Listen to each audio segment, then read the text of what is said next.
ketika orang tuanya, tulang punggungnya masuk penjara, di dalam pertimbangan putusan Anda itu tidak pernah memberikan perintah kepada negara dan pemerintah ini.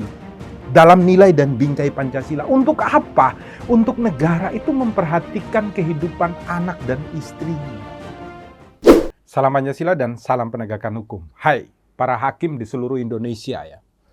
Saya termasuk orang yang kecewa, termasuk Rumah Pancasila itu kecewa benar dengan setiap penanganan perkara yang ada di mimbar-mimbar pengadilan yang seharusnya mulia dan agung. Kenapa? Lambang kalian itu Pancasila loh.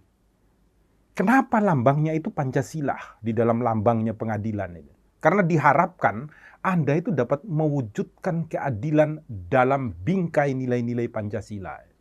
Makanya Mars Mahkamah Agung itu kalian mewujudkan keadilan yang Pancasilais. Kalian tahu enggak? Setiap putusan yang kalian lakukan terhadap rakyat jelata, umpamanya mencuri, yang mana mereka tidak di restoratif justice atau tidak diperhatikan. Kalian memutuskan mereka masuk itu enggak pernah mikir loh.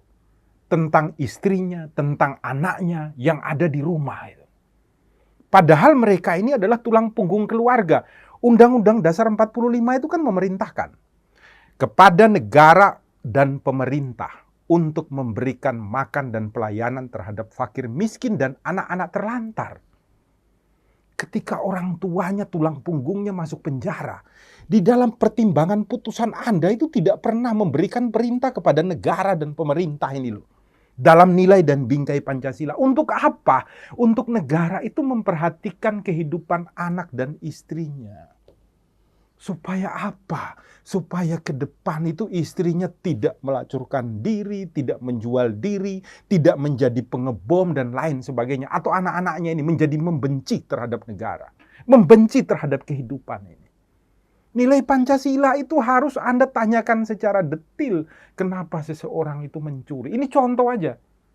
Yang paling banyak kami tangani dan faktanya ada itu adalah dalam hal narkotika itu loh. 0,1, 0,2 hanya karena mereka rakyat miskin, tidak punya uang. Dan kadang itu mereka itu adalah apa? Orang-orang yang dikorbankan itu loh.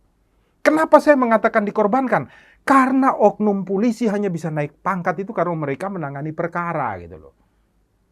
Kalau ada perkara, mereka naik pangkat. Sehingga akhirnya perkara itu dicari-cari gitu loh. Vonisnya berapa? 5 tahun, 7 tahun. Kami punya datanya banyak gitu loh. Untungnya setelah kami tangani di zaman sebelum adanya COVID kan kami bisa masuk dari penjara ke penjara bersama mahasiswa-mahasiswa yang magang di kantor kami. Dari UGM, dari Undip, dari Unisulah, dan macam-macam. Kami bisa tangani itu. Dan ketika kami mengajukan PK dengan nilai-nilai Pancasila dikabulkan Mahkamah Agung. Tapi bayangkan masih ada jutaan, bahkan ada ribuan, bahkan mungkin jutaan. Ya.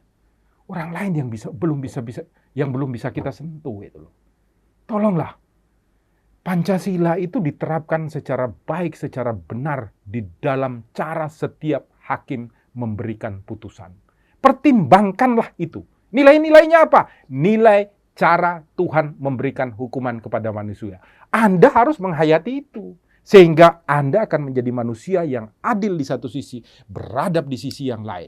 Maka setiap putusan yang Anda lakukan itu di dalam sila keempat, dipandu hikmat dan kebijaksanaan di dalam musyawarah yang Anda lakukan.